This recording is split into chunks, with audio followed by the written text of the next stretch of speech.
My mom wants us to split. If you can give her a grandchild, all right, sure. But I'm pregnant, though. Huh? Oh, right, let me introduce myself. I'm Anna, a housewife in my 30s. I live with my husband, who works as a salaried employee. We met when I was working at a food-related company. I was drawn to him because of his occasional charming smile during our many business discussions.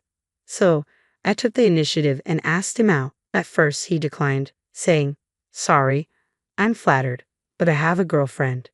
However, a month later, he approached me and said, "I broke up with her. Can we start dating?"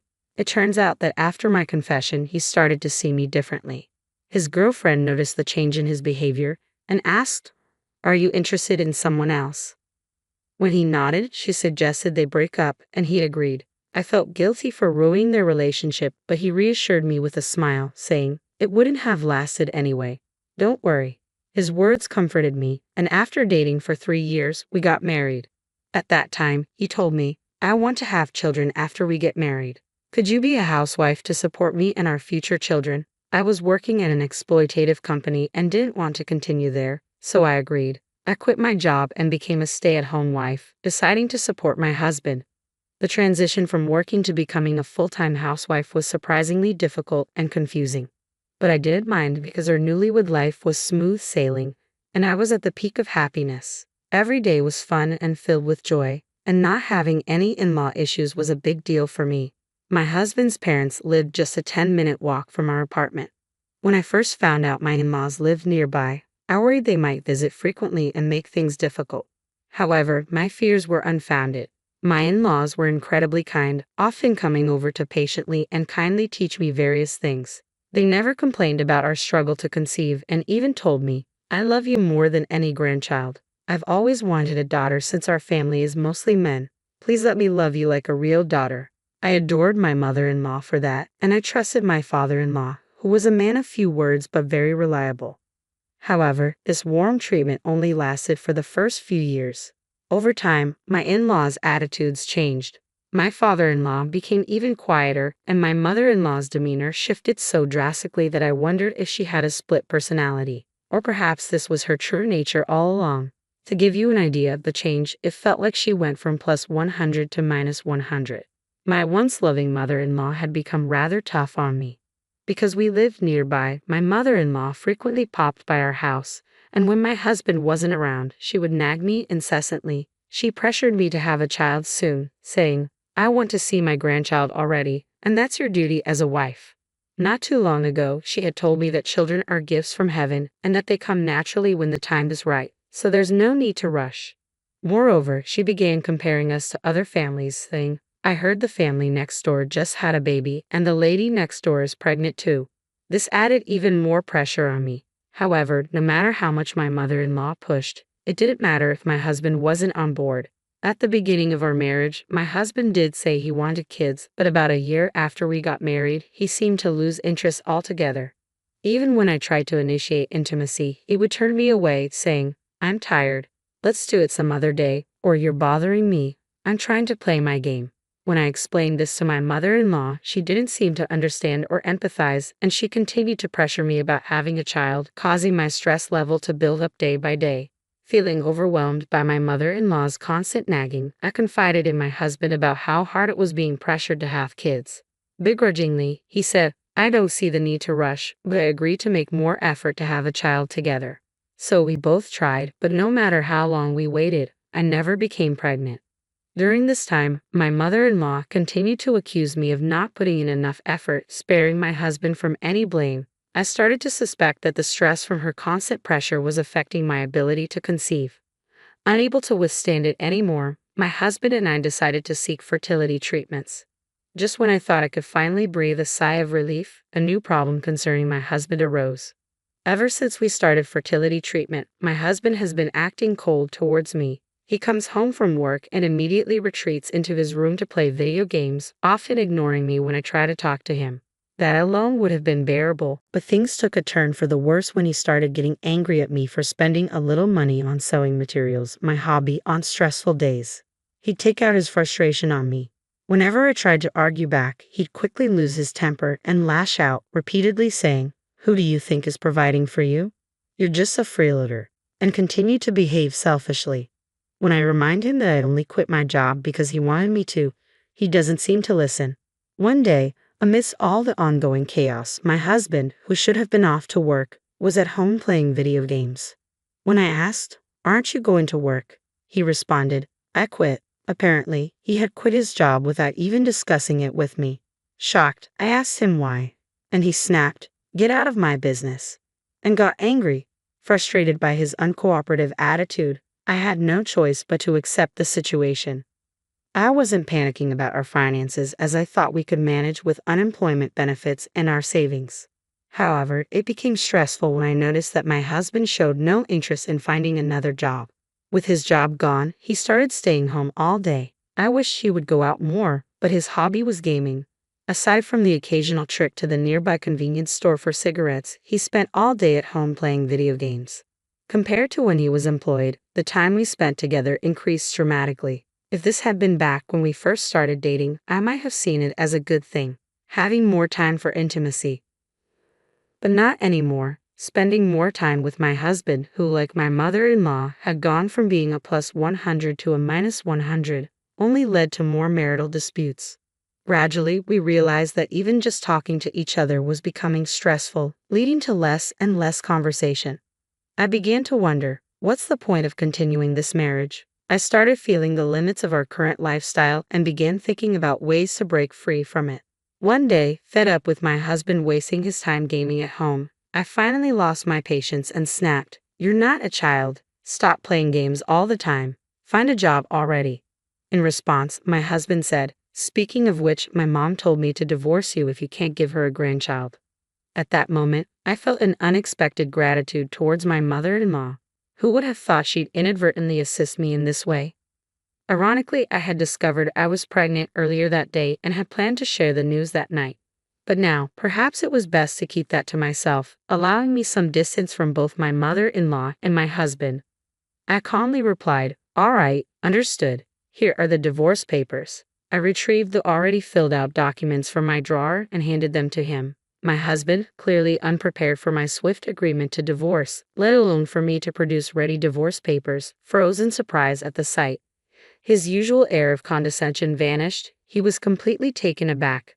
Though he seemed to struggle to say something, he felt compelled to follow his mother's advice and signed the papers without much hesitation. Throughout this process, he kept stealing glances at me, trying to gauge my reaction.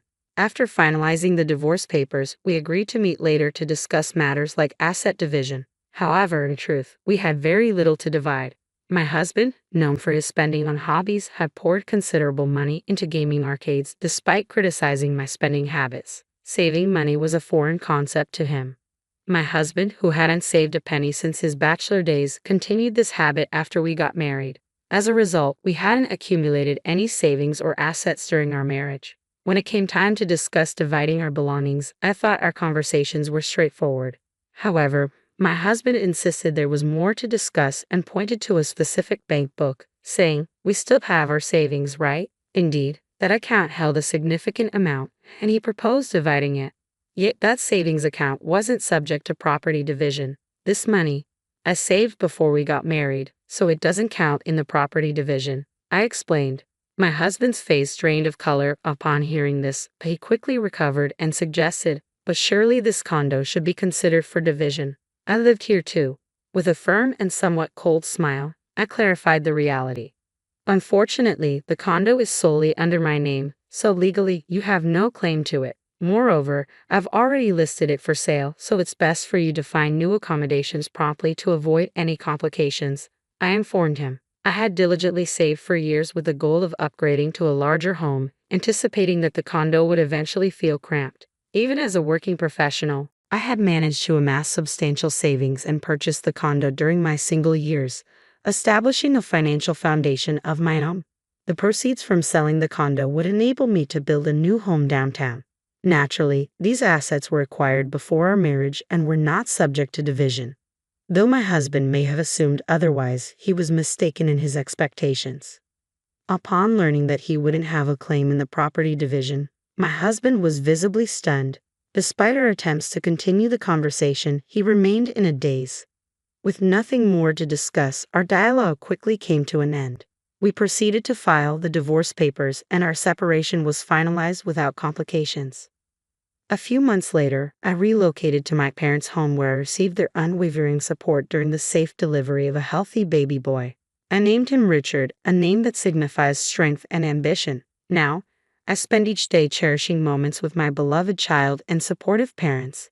Naturally, I haven't informed my ex-husband. Should he discover the news, I can only imagine my former mother-in-law storming in, demanding, "Where's my grandchild?" After being evicted from the condo, my ex-husband returned to his parents' home, but the speed of our divorce left him reeling. He became increasingly withdrawn, rarely leaving the house, and his appearance became so unkempt that he drew attention from the police when he did venture out. It was a pitiful sight. Later, I learned he had quit his job due to strained relationships at work, where his rude behavior and poor treatment of female colleagues had isolated him completely. Unable to tolerate the situation, he'd abruptly resigned. Perhaps his true nature had always been hidden. He had only shown kindness to me, a wolf in sheep's clothing. 3 years later, I found myself managing a craft store. My regular visits to a local craft store caught the attention of the owner, who approached me one day. "I'm considering retirement. Would you be interested in taking over, Anna?" she asked. With my parents providing strong support with childcare, I had ample free time and was considering re-entering the workforce. Declining would mean the store's closure, inconveniencing many loyal customers. So, after careful consideration, I decided to take on the responsibility of running the store. Today, while serving my occasional regular customers, I was surprised by unexpected visitors. My former mother-in-law and ex-husband. "This shop suits you quite well, doesn't it?" they commented casually. "Sure, Mom. Look, this fabric would look great on you," my ex-husband added, attempting to be congenial. Annoyed by their transparent flattery, I cut to the chase and asked, "So, what brings you here?" That's when my former mother-in-law blurted out something nonsensical. "Give me my grandchild back." Apparently, she had somehow learned about my child and had intentions of making him the heir to their family home. "You were already pregnant when I brought up divorce. Why didn't you tell me?" "I wouldn't have agreed to divorce," accused my ex-husband. "I wanted the divorce, obviously. If you had known I was pregnant, you would have done anything to stop it," I retorted sharply to my ex-husband and former mother-in-law. Then my former mother-in-law continued her nonsense. "So, are you going to give me my grandchild or not?" "I want to be with my grandchild as soon as possible. You've had him for 3 years now. It's my turn." Stunned, I was interrupted by the arrival of my parents and my son Richard, who appeared with concern, asking, "What's going on? Is there a problem?" It turned out they had been alerted by a regular customer and rushed to the shop. Then, as Richard held hands with my parents, my former mother-in-law exclaimed, "Oh, how adorable. He looks just like my son did as a child." "Look, I'm your grandma." She attempted to approach Richard, but before I could intervene, Richard firmly declared, "I only have one grandma," and clung tightly to my mother's side. Sensing tension, my mother calmly suggested to my former mother-in-law, "Under the circumstances, it might be best if you leave." Ignoring her, my ex-husband demanded, "Just hand over the kid," as he tried to forcefully snatch Richard away from my parents. Stepping in front of him to protect Richard, I was easily brushed aside due to my smaller stature. "Richard, be careful." With my ex-husband just inches away from grabbing him, a sudden movement caught us all by surprise. "What?" Looking up, I saw my father, who had executed a flawless over-the-shoulder throw. It turned out my father had been a police officer and had competed in national judo championships during his youth. My ex-husband, unaware of this background, was left speechless from the pain, staring at my father with a mix of astonishment and helplessness. "Well then, if you plan on causing any more trouble for my children or grandchild, we may have to involve the authorities." "What will it be?" my father asked firmly, displaying his police badge to my former mother-in-law. Caught off guard, she paled and hastily grabbed my ex-husband's hand before fleeing. Since that day, I've had no contact with either of them, nor do I care to know their whereabouts. A few years later, inspired by my father's bravery, Richard expressed his desire to follow in his footsteps and become a police officer. "When I grow up, I'm going to be a cop too, and I'll protect you," he declared. Now, he's dedicated to his studies with a focus on achieving his goal. Under my father's mentorship, Richard practices judo and has gained recognition among his peers for his skill. As for me, I'll continue to support and watch over my beloved son as he grows.